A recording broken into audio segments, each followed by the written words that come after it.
제가 앞에 부분만 조금 읽을게요. 다 오늘 로마서 11장 전체를 가지고 할 건데 앞에 부분만 제가 먼저 읽게요. 그러면 내가 말하노니 하나님께서 자신의 백성을 버리셨느냐? 결코 그렇지 않느니라. 결코 그럴 수 없느니라. 나도 이스라엘 사람이요 아브라함의 씨에서 난 자요 벤야민 지파에 속한 자니라. 여기서 자신의 백성은 어느 민족인지 여러분들 아셔야 돼요. 이 민족은 어떤 민족을 얘기하는 거예요? 이스라엘이잖아요. 여기 여러분 이스라엘 사람이라고 얘기했잖아요. 성경이 얘기하잖아요. 나도 이스라엘 사람이요 아브라함의 씨에서 난 자요 벤야민 지파에 속한 자니라 그랬잖아요. 하나님께서 자신이 미리 아신 자신의 백성을 버리지 아니하셨나니 너희가 성경 기록이 엘리야에 대해 말하는 것을 알지 못하였느냐? 그가 이스라엘을 대적하며 하나님께 중보하여 이르되 주여 그것이 주의 대언자들을 죽이고 주의 제단들을 파헤쳤으며 나만 홀로 남았거늘 그들이 내 생명도 찾나이다 하나. 4절 그에게 주신 하나님의 대답이 무엇라 말하느냐? 내가 나를 위하여 바알의 형상에게 무릎을 꿇지 아니한 사람 7,000명을 남겨두노라 하나니 그런즉 이와 같이 지금 이 시간에도 은혜의 선택에 따라 남은 자가 있느니라. 아멘. 아버지 하나님, 저희들이 감히 이 우주 만물의 창조자이시고 지금도 역사의 주관자이시며 또 이 우주 만물을 말씀으로 붙들고 계시는 아버지 하나님을 감히 우리의 아버지라고 부를 수 있는 그런 놀라운 특권을 주심을 감사합니다. 오늘 이 자리에는 특별히 아들들로서 모여서 아버지께서 주시는 양식을 나누어 먹습니다. 참으로 복된 시간, 생명을 나누는 귀한 시간이 되게 해 주시옵소서. 예수님의 이름으로 기도합니다. 아멘. 성경, 우리가 가지고 있는 성경, 이 성경은 정말 무궁무진한 보고입니다. 보고. 깊은 샘인데 아무리 두레박을 내서 물을 길어도 여전히 그 맑은 물은 계속 차여지는 그런 샘물과 같습니다. 성경 속에 여러 가지 신비가 있는데요. 미스테리. 우리 머리로는 잘 이해가 안 되는 거. 그냥 아는 거지 논리적으로 어떤 건 이해가 안 되는 게 있어요. 이런 건 신비. 지금 과거의 신비는 지금 현재에 와서는 이제 드러난 계시로 드러나지만 이런 신비들이 이 성경에 참 많아요. 많은데 그 중에 하나는 이스라엘이라는 민족과 이스라엘이 아닌 민족 간의 관계예요. 관계. 이거는 성경의 신비 중에 신비입니다. 지난 5월 14일, 오늘은 어떻게 그렇게 됐네요. 제가 지난 아침에 5월 10일 날 일어난 거, 그리고 지난 5월 14일 날. 그러니까 제가 주일날 미리 다 힌트를 가지고 다 말씀을 준비했는데 또 힘들어서 다 바꿨어요. 그래서 이 5월 14일 날, 여러분 아시는 것처럼 뭐가 있었어요? 5월 14일이 뭐예요? 5월 14일 하면은 신자들은 이걸 기억해야 돼요. 이스라엘의 독립날이다. 독립일이다. 5.16만 아시지 말고 5.18만 아시지 마시고 5월 8일 어버이날만 알지 마시고 5월 5일 5월 14일은 이스라엘이 독립을 선언한 날인데 우리나라는 36년 만에 우리 힘으로 된 것도 아니고 미국이 일본의 원자탄을 딱 터뜨리니까 그 덕으로다가 우리가 독립을 했잖아요. 해방이 됐는데 이 이스라엘은 독립을 1948년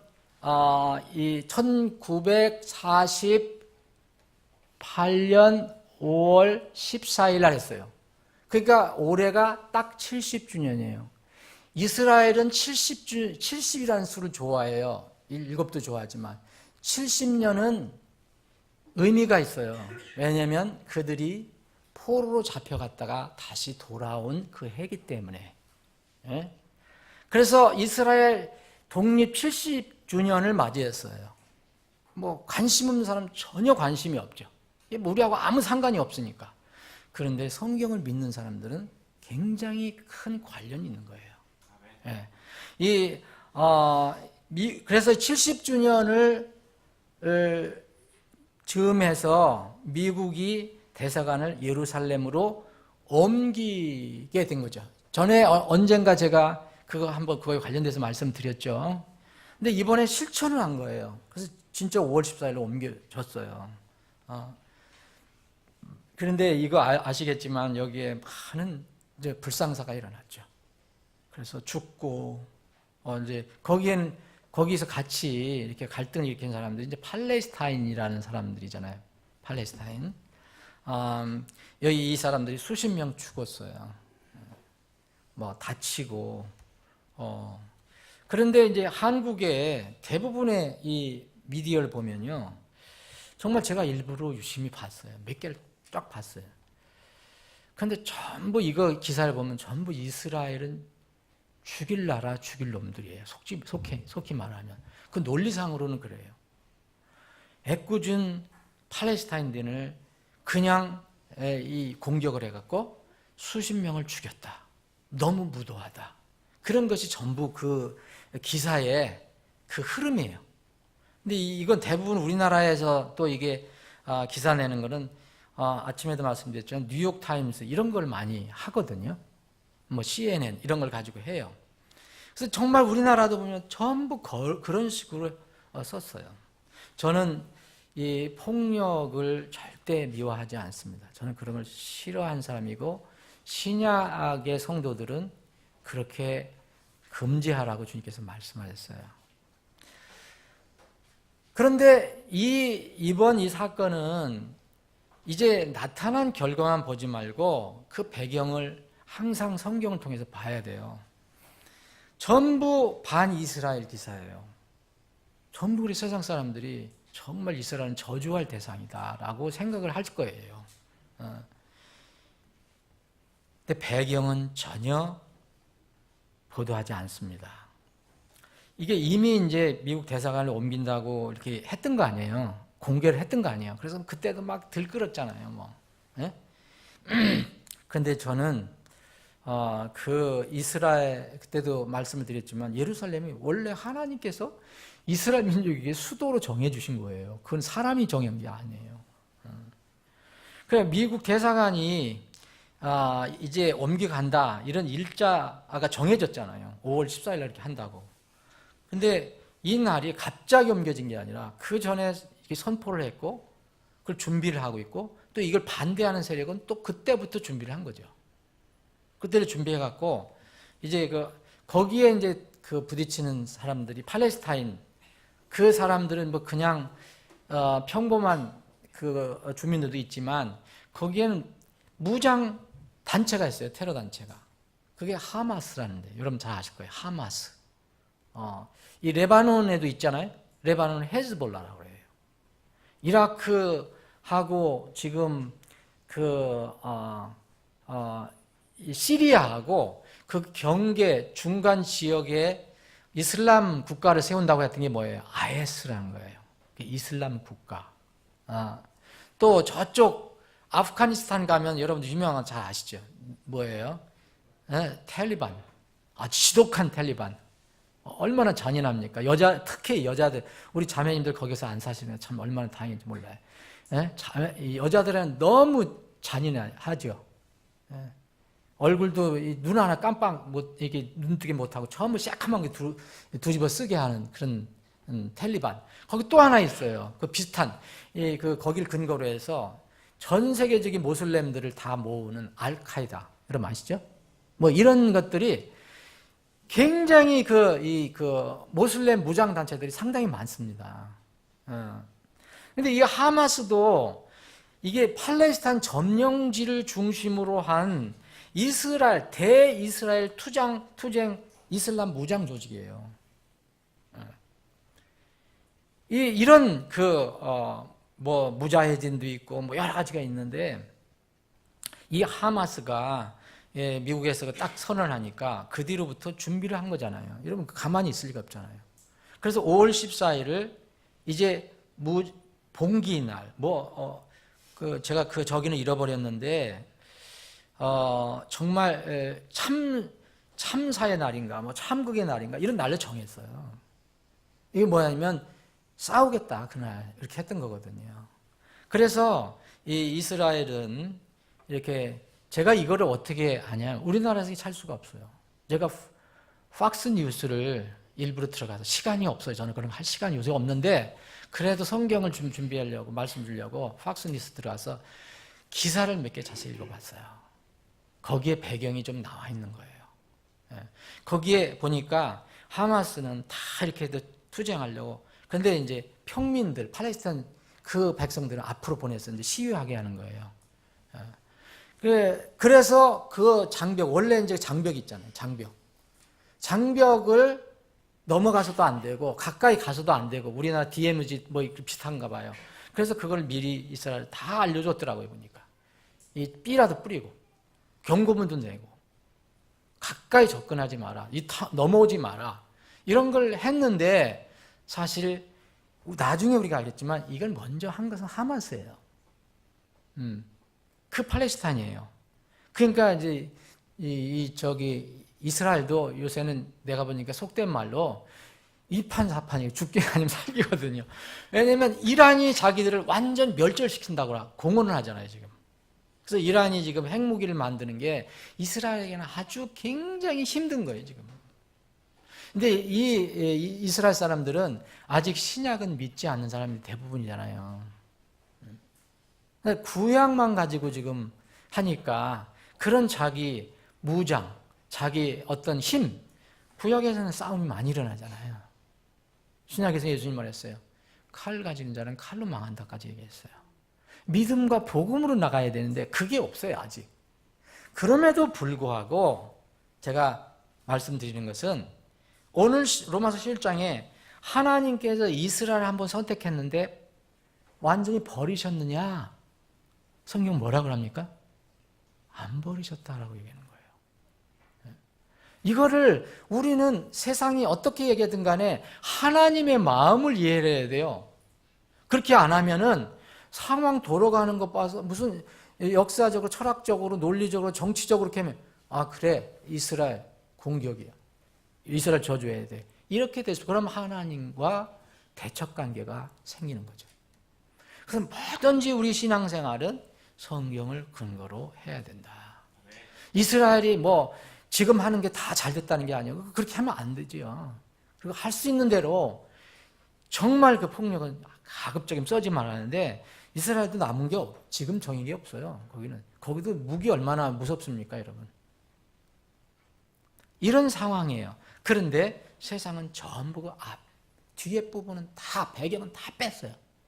다 빼고 전부 그렇게 보도를 하는 거예요. 이스라엘은 죽일 나라, 팔레스타인은 불쌍하다. 그래서 전 세계가 도와다. 돕는 것도 저는 동의해요. 뭐 다친 사람 돕고 뭐 하는 건 좋은데, 여러분 이게 나중에 이제 예수님 오실 때는 어떻게 되는지 아시잖아요. 여러 번 말씀드렸어요. 이스라엘만 외따로 한 진영으로 남습니다. 나머지 국가는 다 연합을 해요. 그래서 공격을 하죠. 그때 예수님 오십니다. 근데 지금 갑자기 그때 그렇게 된 게 아니라 그런 상황이 이렇게 벌어지는 거예요. 지금 서서히. 자, 지금 이 로마서 11장의 이야기는 뭐냐면 하나님께서 이스라엘을 안 버리셨다. 하나님께서 자신의 백성을 버리셨냐? 결코 그렇지 않다. 그러면서 나도 이스라엘 사람이요 이렇게 얘기한 거죠. 민족적으로 이스라엘 사람이다. 이게 바울이잖아요. 그래서 남은 자가 있다. 왜 이스라엘이 어려웠습니까? 하나님을 대적했잖아요. 선민이면서도. 그래서 완전히 멸절되는 줄 알았더니 아니야. 하나님께서는 내가 남겨둔 사람이 있어. 그게 나중에 이제 이스라엘이 남는 거죠. 자, 그러면은 지금 우리가 왜 이렇게 정치적인 상황에도 쉽게 그렇게 그런 걸 접할 수 있냐? 이건요, 뭐에서 나왔느냐면요, 기독교도 책임이 있어요. 왜냐하면 여러분 세상 사람들은 거기 그 팔레스타인 지방에서 일어나는 이스라엘이나 무슨 뭐 팔레스타인이나 주위에 있는 시리아 뭐 이런 나라 문제, 레바논 이런 문제 사실 잘 모르거든요, 세상 사람들은. 그런데 이 이스라엘이 여기 껴있고 분명히 이스라엘은 하나님 믿는다고 그러고 예수님은 안 믿지만 성경에 나와 있는 성지고, 근데 이 세상 사람들이 그 이스라엘 바라볼 때는 하나님과 연결시켜서 보아요. 하나님과 연결시켜서 봐요. 그렇기 때문에 이 교회나 기독교에서 이야기하는 것이 그냥 연결이 되는 거예요. 자동스럽게.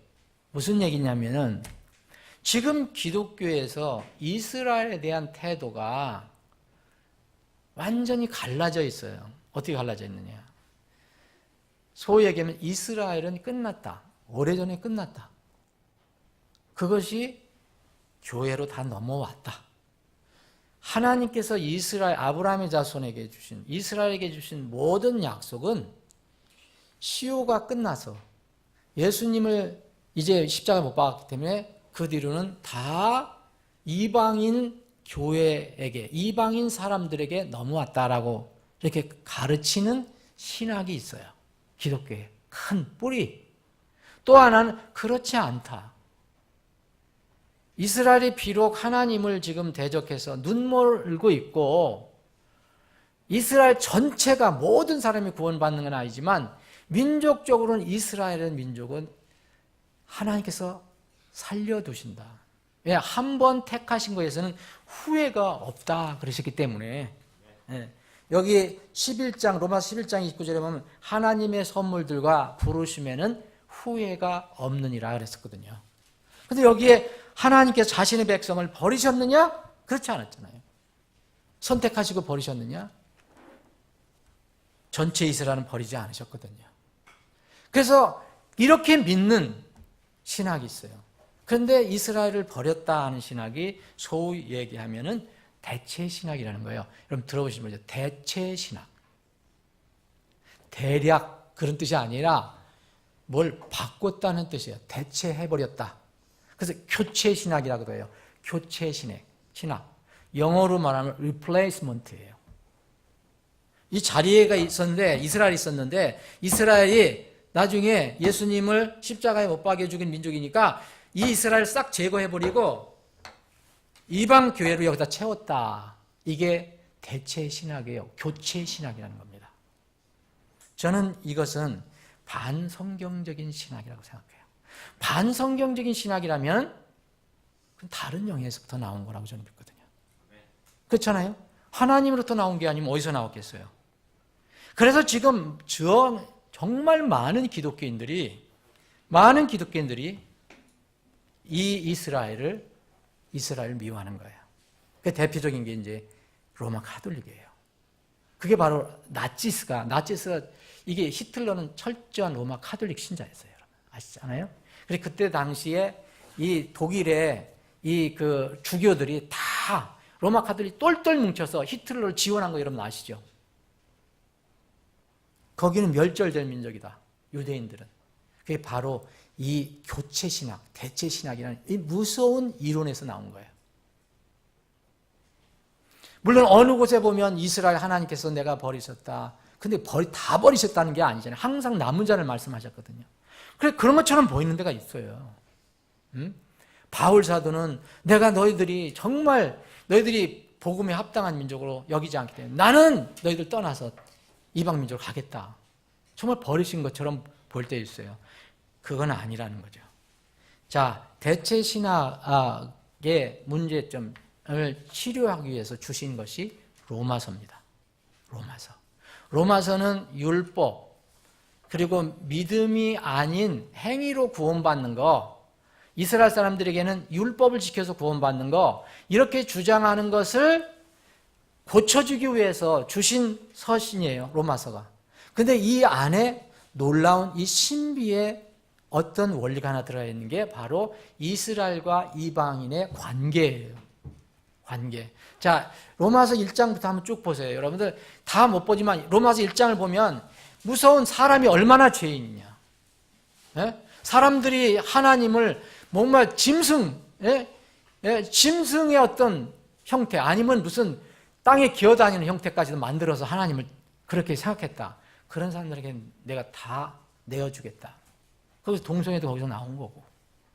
그래서 인간들이 하는 악이 얼마나 나쁜가. 그래서 로마서 1장에 보면 그 뒷부분에 그 다 죄, 이게 다 죄인데 다 사형이 해당된다. 마땅하다. 그래서 3장에는 아무도 의인이 없다. 누구든지 다 죄인이다. 그 얘기를 한 겁니다. 그렇죠? 3장에 보면 대략적으로. 그런데 다 죄인인데 여기 3장에 보면 3장 23절 모든 사람이 죄를 지어 하나님 영광에 이르지 못하더니 그리스도 예수님 안에 있는 구속을 통해 하나님의 은혜로 값없이 의롭게 되었느니라. 이 말씀을 주셨거든요. 자, 다 죄인인데 다 죽어야 하는데 하나님께서 살리는 길, 그 믿음을 통한 은혜로 구원을 받게 하셨다. 그래서 로마서 5장에 가면 5장 1절에 보면 제가 대충 지금 넘어가는 겁니다. 우리가 뭐로 의롭게 됐어요? 우리가 믿음으로 의롭게 되어 우리 주 예수 그리스도를 통하여 하나님과 더불어 화평을 누리는도다 그랬어요. 믿음을 통해서 행위도 아니고 율법 지켜서도 아니고 믿음으로 그렇게 된다는 것을 이렇게 강조합니다. 그러면은 이제 하나님의 자녀가 돼요. 그럼 하나님의 자녀는 얼마나 놀라운 신분인가? 이걸 또 설명을 해줘요. 그게 로마서 8장 안에 들어가 있어요. 로마서 8장. 로마서 8장. 이 17절 보면 자녀이면 상속자고 하나님의 상속자요 그리스도와 공동 상속자니. 여러분, 그리스도와 공동 상속자라는 이 용어 정말 여러분 거라면 얼마나 놀라워요? 아니, 하나님 아버지께서 예수 그리스도를 보내주셔서 여러분들의 죄를 처리해 주시기 위해서 십자가에 달려 돌아가게 하시고 그분이 아버지께 완전 순종함으로 인해서 나중에 그분을 뭐로 세우신다 그랬어요? 이 세상의 통치자로 세우신다 그랬잖아요. 그런데 그분에게 주신 이 상속 유업을 그분만 갖지 못하게 공동 상속자로 세웠다 그랬어요. 예수님이 동의하셨기 때문에 가능하셨겠지. 내가 그리스도와 공동 상속자다. 지분으로 말하면 지분을 가지고 있다는 거예요, 여러분. 이런 단어 하나하나가 정말 놀라운 말입니다, 이거. 네? 우리가 그분과 함께 고난을 당하면 이것은 우리가 함께 영광도 받으려 함이니라. 지금은 정말 찌질이 고생을 하고 살지만 속되게 내가 생각하건대 현재의 고난들은 앞으로 우리 안에 나타날 영광과 좋게 비교할 수 있어요? 없어요? 없다 그랬잖아요. 없습니다. 여러분들이 앞으로 누릴 그 영광은 비교 불가능해요. 여러분들 이 땅에서 지금 고생하는 거. 네? 정말 비교가 불가능하다. 이걸 지금 로마서에서 알려주고 있어요. 그래서 아까도 말씀드렸지만 이런 놀라운 은혜는 영원히 안전하다. 그래서 8장에 이 하나님께서 한 분 자녀로 삼아주신 사람을 누가 정죄를 하겠느냐. 이건 불가능하다. 그래서 영원의 그 신분 안전, 그 구원의 영원한 안전을 얘기합니다. 33절 누가 무슨 일로 하나님께 선택한 자들을 고소하리요. 의롭다 하시는 분 하나님이시니 나도 아니고 옆에 있는 사람도 아니고 무슨 가족도 아니고 구원해 주신 하나님이 예수님이 피를 통해서 너 의로워 선언하셨는데 뭐가 두렵냐 이거예요. 뭐가 불안하냐 이거예요. 그래서 여기서는 의롭다 하시는 분은 하나님이시니까 아무도 정죄하지 못한다 얘기한 거니까. 누가 정죄하리요? 죽으신 분은 그리스도, 참으로 다시 일어나신 분도 그리스도시니 그분께서는 하나님의 오른편에 계시며 또한 우리를 위해 중보하시느니라. 누가 우리를 그리스도의 사랑에서 떼어놓으리요? 안 된다 그랬잖아요. 사망도 안 된다 그랬잖아요. 어떤 피조물도 안 된다 그랬어요. 높음이나 깊음이나 39절 높음이나 기쁨이나 다른 어떤 피조물이라도 능히 우리를 그리스도 예수 우리 주 안에 있는 하나님의 사랑에서 떼어놓지 못하리라. 여러분 정말 이런 거 정말 좋지 않아요? 네? 지금도 수많은 사람들이 종교 생활하면서 또 만나서 구원 나중에 구원 받으신 거 확신하세요? 아유, 열심히 하는데 그때 가봐야지요. 여러분 정말 이런 확실한 진리를 알고 있으면 얼마나 기쁩니까, 여러분? 예? 이게 지금 로마서가 우리에게 알려주는 거예요. 자, 1장부터 8장까지는요, 전부 개인적으로 어떻게 해서 죄인이 어떻게 구원을 받고, 구원받은 사람은 어떤 신분이고, 하나님께서 구원받은 사람은 어떻게 다루실 건가, 대하실 건가, 이걸 얘기해주고 있어요. 8장까지. 그런데요, 9장을 넘어가면은, 9장서부터는 갑자기 어떤 바울 사도에게는 갑자기 아니에요. 근데 우리가 볼 때는 좀 완전 흐름이 바뀌어요. 9장, 10장, 11장. 여기는 뭐 바울 사도가 뭘 가지고 나오냐면 다 하나님께서 그렇게 하신 거지만 누굴 얘기해요? 이방인과 이스라엘을 대비하는 거예요. 그래서 이 로마서가 지금 정말 사람들이 1장서부터 16장까지 막 읽다가 그 안에 들어있는 이 신비 중의 신비를 정말 그냥 읽는가 보다 하는 식으로 지나가면은 여기에 숨겨진 이 신비 중의 신비인 이스라엘과 이방 민족 간의 관계는 놓칠 수가 있어요. 자, 구원은 정말 개인 구원이 중요한 거예요. 역사도 사실은 세상 역사보다 개인 역사가 중요한 거예요. 세상 역사가 어떻게 되더라도 내가 구원을 받아야 되는 거예요. 세상 역사 아무리 좋아져도 내가 구원받으면 불행해요. 근데 세상 역사는 정말 힘들고 어려워도 내가 구원받으면 영원한 소망이에요. 그래서 8장까지는 구원받은 사람이 이렇다라는 것을 알려줘요. 그리고 나서 구원받으면 그걸로 끝나면 안 되잖아요. 구원받으면 그 자유를 뭐에 쓰라고 그랬어요? 육신의 기회로 쓰지 말고 뭘 했어요? 섬기는 데 쓰라고 그랬잖아요. 그러면 삶이 있어요. 이제 구원받고 나서 삶.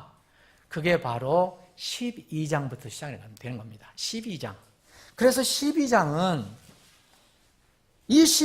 그러므로 이렇게 돼요.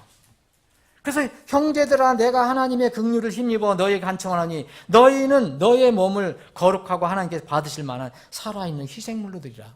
여러분 이게 굉장히 중요한 말씀이거든요. 왜 희생물입니까? 이스라엘 백성들은 전에 다 죽은 동물을 드렸잖아요. 잡아서 피를 내서. 근데 지금은 구원받은 사람이 살아있는 상태로 이 삶을 통해서 하나님께 헌물을 드리는 삶을 사는 거예요. 그게 진정한 예배라는 거예요. 그게 진정한 섬김이라 했어요. 이 섬김이라 서비스는 예배로 바꿔도 돼요, 여러분. 예배는요, 사실 하나님께 드리는 거예요. 그래서 이 구원받은 사람이 어떻게 살아야 할 것인가를 12장부터 16장까지 얘기해 주는 거예요. 그래서 그 2절에 보면 너희는 이 세상에 동화되지 말고. 왜? 세상에서 분리됐으니까. 세상에서 구원받았으니까. 세상에서 건진받았으니까. 너는 이제 이 땅에서 영원히 살 거 아니고 때가 되면 올라가니까 이 땅에서는 이렇게 살아라 해서 16장까지 준 거예요. 근데 요 사이에 8장과 요 12장 사이에 3장을 하나님께서 끼워 놓으셨어요. 9장, 10장, 11장. 요 주제는 이방인과 이스라엘 사람과의 관계예요. 다른 거 아무것도 없습니다, 여러분. 그런데 이것을 쓴 성령의 감동을 받아 쓴 바울은 민족적으로는 이스라엘이에요. 한국 사람 아니에요. 중국 사람도 아니고. 그래서 자기는 하나님의 이런 계획을 알고 나는 정말 이스라엘 백성이다. 민족적으로는 이스라엘 백성이다. 그래서 민족적 이스라엘 백성을 하나님께서 버리셨느냐? 안 버리셨다라고 얘기한 것이 바로 11장이에요. 이 9장부터는 서서히 이렇게 나오거든요. 내가 내 양심도 나에 대해 증언한다, 거짓말을 하지 않는다, 슬슬 얘기하면서 마음에 근심이 있다, 슬픔이 있다. 그러면서 9장 3절에 보면 육체에 따른 내 형제. 이게 누구예요? 이스라엘이에요. 사도 바울이 영적으로는 우리와 형제예요. 근데 육체에 따른 형제는 안 돼요. 육체에 따른 내 형제, 내 친척을 위해서라면 차라리 내 자신이 그리스도로부터 저주를 받기를 바랄 수도 있으리. 이건 교회를 위해서 얘기한 거 아니에요. 바울 사도도 민족적으로는 이스라엘 사람이니까. 그러니까 4절에 보세요. 그들은 이스라엘 사람들이니라. 얼마나 잘 설명해줘요. 그런데 지금 대체 신학을 믿는 사람들은요, 이런 걸 다 다른 방법으로 해석해요. 이거 다 영적인 이스라엘이라는 거예요. 눈이 먼 거예요. 눈이요, 여러분, 엄청난 지식을 쌓아서 박사가 됐다 그래서 신학 박사가 됐다 해서 눈 떠지는 게 아니에요. 정말 진리에 눈 뜨는 것은 그건 전혀 상관없습니다. 순수한 마음으로 하나님 말씀에 다가갈 때 눈이 떠지거든요. 분명히 그들은 이스라엘 사람이라고 얘기해서 쭉 이스라엘 얘기, 아브라함 쭉 얘기하잖아요. 10장도 보세요. 10장도 이스라엘을 위한 내 마음의 소원과 하나님 향한 기도는 곧 그들이 구원을 받는 것이라. 이방인 구원을 얘기하는 게 아니에요. 네? 그들에 관해서 그럼 왜 그들이 지금 이런 어려움을 당하냐? 그들이 하나님께 대한 열심은 있으나 지식에 따른 것이 아니 하나님 말씀에 따른 것이 아니니 그들이 하나님의 의를 알지 못하여 자기 자신의 의를 세우려고 다니면서 하나님의 의에 복종하지 아니하니 그래서 지금 이렇게 어려움을 당한다 얘기해요. 그런데 하나님께서 그들을 눈을 뜨게 해줄 때가 있다라고 이야기하는 겁니다. 그리고 나서 11장에 마지막 이제 3장 중에서 우리가 지금 읽은 것처럼 하나님께서 이스라엘을 버리셨느냐? 안 버리셨다. 그럼 나도 이스라엘 사람인데 내가 버림을 당했냐? 아니라는 거죠. 그러면서 여기서 결정적으로 이방인과의 관계를 얘기해줘요. 이스라엘은 반드시 이방인이 있어야 존재해요. 이방인은 이스라엘이 있어야 존재해요. 용어 자체가 그럽니다. 이방이란 뜻은, 젠타일이라는 뜻은 이스라엘 사람이 아닌 것을 의미하는 거예요. 그러면 이스라엘이 없으면 무슨 이방이라는 게 뭐가 필요했어요? 세계 민족 그러면 되죠. 또 이스라엘은 하나님께서 많은 민족 중에서 택했다고 그랬잖아요. 그래서 이 두 관계는 정말 놀라운 신비지만 마지막 역사의 중요한 포인트가 된다는 거죠. 마지막 역사의 중요한 포인트. 자, 여기에 보면은 11장에 보면은 그래서 여러분들 쭉 읽어보시면 야생 올리브 나무가 나오고 올리브 나무가 나와요. 그냥 올리브 나무. 야생 올리브 나무는 그냥 야생 올리브 나무로 크면은 그 돌배만, 돌 올리브만 나오는 거죠. 그건 못 먹는 거예요. 근데 여기 참 감람나무, 올리브 나무는 본 올리브 나무에서 열매가 나오면 그 올리브가 될 수 있어요. 이 올리브 나무는 바로 이스라엘 얘기하고 야생 올리브 나무는 우리를 얘기해요. 이방인들을. 그래서 이 이방인들이 이스라엘의 그 올리브 나무에 접이 붙여져서 이제 그 올리브 나무에 하나님께서 주신 것을 받아 먹는 거예요. 그것이 하나님께서 이스라엘 통해서 우리에게 왔다고 말하는 거예요. 지금 이 11장은. 그러니까 너희들 이방인이 절대 겸손하라. 절대 겸손하라고 얘기하잖아요, 여기. 자, 20절 보면 그들은 믿지 아니함으로 꺾이고 너는 믿음으로만 서 있느니라. 높은 마음을 품지 말고 두려워하라. 하나님께서 본래의 가지들도 아끼지 아니하세요. 본래 가지라는 것은 뭐예요? 올리브 본래 나무의 가지를 아끼지 않으셨다고 해요. 정말 이스라엘이 얼마나 고통을 받았습니까? 지금도 받고 있지만. 그런데 그런즉 그분께서 또한 너를 아끼지 아니하실까 조심하라. 교만하지 마라. 이방인들이요. 구원받았어도. 구원받은 사람은 이런 걸 알거든요. 근데 구원받지 않은 이방인들이 그래서 이스라엘을 공격하는 거예요. 굉장히 무서운 겁니다. 그래서 쭉 나와서 여기 이스라엘은 본래 야생이 올리브나무 잘려서 본성의 역행에 좋은 올리브나무 전 붙여졌다. 우리가 얘기하잖아요. 자, 25절 봅니다. 형제들아, 너희가 스스로 지혜 있는 것으로 여기지 않게 하기 위하여 이 신비에 대해, 이 미스테리에 대해, 정말 미스테리예요. 이 신비에 대해 너희가 모르기를 내가 원치 아니하노니 이 신비 뭐라고 했습니까? 곧 이방인들의 충만함이 이르기까지 이스라엘이 부분적으로 눈멀게 된다는 것이야. 여러분, 둘 중에 하나가 존재하지 않으면 아무 의미가 없어요. 이스라엘이 눈멀게 되는 어떤 기간이 있다면 그거는 뭘로 다 알 수 있느냐? 이방인들이 충만해질 때까지예요. 이방인의 수가 찰 때까지예요. 그건 아무도 몰라요. 하나님 편에서 그런 거예요.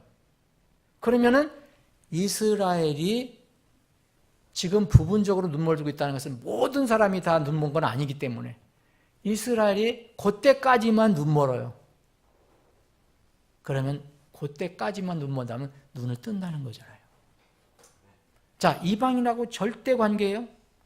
그래서 이렇게, 자, 아까도 읽었지만 하나님의 부르시는 뜻을 돌이키는 게 없다. 후회가 없다. 그러면서 결론을 이렇게 냅니다.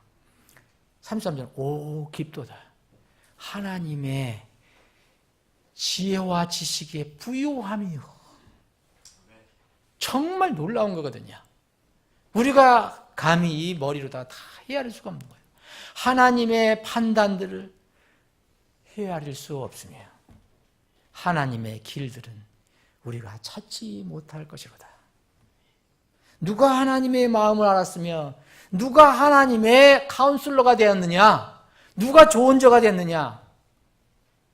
대체신학을 연구한 사람, 그래서 퍼뜨린 사람이 하나님의 조언자가 됩니까? 어떻게 피조물이 창조주 하나님의 조언자가 됩니까? 어떻게 사람이 하나님의 고문이 돼서 일을 합니까? 누가 하나님의 조언자가 됐느냐? 하나님의 이 신비는 놀랍다. 바울이 그래서 이것을 이방인과 이스라엘 사람의 관계를 하나님이 계시한 부분만 알고 신비, 놀라운 하나님의 지혜, 지식의 부요함으로 그냥 미뤄놨습니다. 그래서 모든 것이 그분에게서 나오고 그분으로 말미암며 그분께로 돌아간다. 이게 무슨 말입니까? 모든 세상의 역사는 그분 안에 시작돼서 그분이 마지막 완성한다는 거예요. 자, 결론을 한번 이제 내겠습니다. 여러분, 근데 이스라엘 문제를 풀려면 뭐가 필요합니까? 이방인 열쇠가 필요해요. 반드시 이방인 열쇠가 필요합니다. 또 이방인의 문제를 풀려면 뭐가 있어야 돼요? 이스라엘의 키가 있어야 돼요. 이거 없으면 불가능한 거예요. 그럼 전부 소위 헛다리를 짚는 거예요. 예언도. 여러분, 이스라엘 재현한 소위 얘기한 마지막 예언 전혀 신빙성이 없는 거예요. 하나님의 계획은 그렇게 되어 있으니까요. 이방인과 이스라엘이 철저하게 서로 지금 미워하지만 그러나 하나님이 보시는 관계에서는 서로 끊어지지 않는 관계가 있어요. 여러분, 지금 세상에 돌아가는 거 모든 거 이스라엘의 키로다가 열어야 돼요. 이스라엘 거기 안에 있는 문제는 이방인의 키로 열어야 돼요. 그래야 이해가 됩니다. 왜 이란이 이스라엘을 완전히 멸절시키려고 그러냐. 이런 관계로 이해를 하셔야 돼요. 그렇지 않으면 풀 수가 없습니다. 자, 이것은 이 예수님께서도 분명히 얘기했어요. 누가복음 21장. 마지막 때에 관해서 얘기하시면서 누가복음 21장 보세요.